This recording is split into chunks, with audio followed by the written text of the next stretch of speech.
Today we're taking a look at the gaming performance of the RTX 4070 Super in Black Myth Wukong. I'll be using the Asus Dual OC RTX 4070 Super with the BIOS set to the performance mode, but all of the other settings are set to stock. The platform that I'll be running on is the Ryzen 9700X with PBO enabled, and we're testing with 32 gigabytes of G.Skill DDR5 6000 CL30 memory, and this is all running off the ASRock X670E PG Lightning motherboard. I'll be testing the medium, high, and cinematic presets, and as a bonus, I'll be testing cinematic with DLSS enabled and scaling set to 75%. I'll be running each of the four quality scenarios through 1080p, 1440p, and 2160p, or 4K. And just to give a refresher, if you're watching this video later in time, the RTX 4070 Super came out, and it was basically a mid-range to slightly higher end type of card. So what I'm really looking for here is the 1440p high settings, how that performs, as well as the 4K medium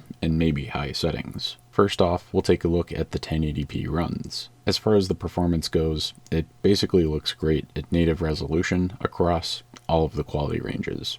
No real surprises there, as the 4070 Super is a quite fast card for 1080p gaming. The 1080p medium preset ran with an average of about 193 FPS, and the minimums were around 110 FPS. Obviously nobody's playing that setting with a 4070 Super. This benchmark was more for science. Next up, we're switching the quality to the high quality preset. The high quality preset is noticeably better in this game, and the 4070 Super on average was able to produce about 100 FPS throughout the benchmarks, with the lows around 96 to 97 FPS. Enabling cinematic mode is definitely doable here for the 4070 Super, even with 1080p native rendering. The cinematic benchmark runs averaged about 78 FPS, with the lows in the low 62-63 range. Definitely some solid performance, so DLSS isn't really needed, but I did test it out anyways, and the GPU was able to average 86 FPS across all of the runs, with the lows in the 70 FPS range. In my opinion, definitely play native, but if you want to get the FPS up a little bit higher for a higher refresh rate experience,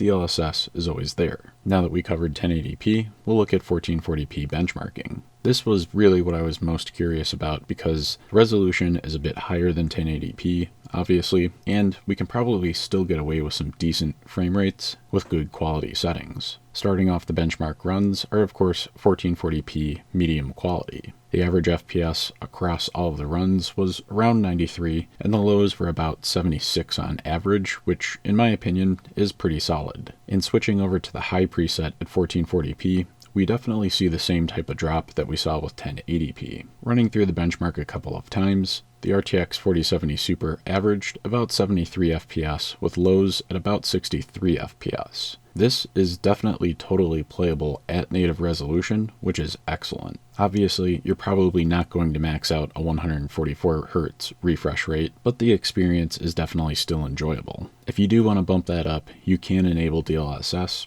It'll probably give you between a 15 to maybe 25% performance bump if you use the 75% scaling, but at this resolution and quality setting, I'd prefer native.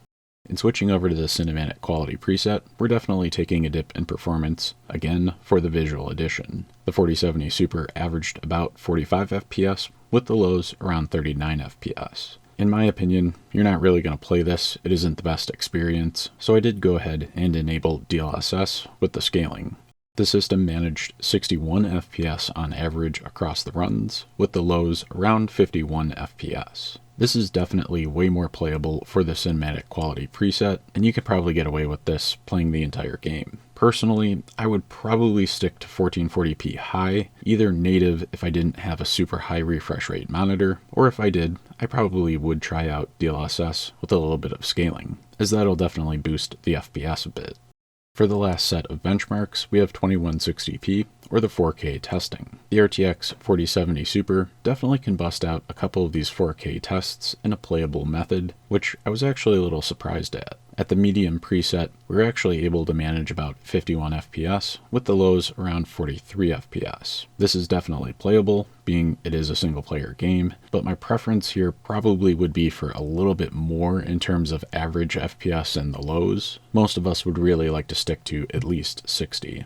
And switching over to the 4K high preset, it kinda just gets rougher. Now we're looking at an average FPS around 40 to 41, and the lows were around 33 FPS. It's not like we're really running out of VRAM here. This game just happens to require a whole lot of GPU horsepower versus a lot of older games. I did enable DLSS, again at 75% scaling, for the 4K high preset, and that definitely gave me a better experience.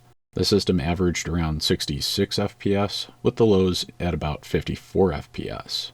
This is definitely more playable, and I would probably not choose the high preset without enabling DLSS. In fact, if I did want to play it this way, I would probably look into a light overclock just to eke out a couple more percent, or maybe a couple of FPS.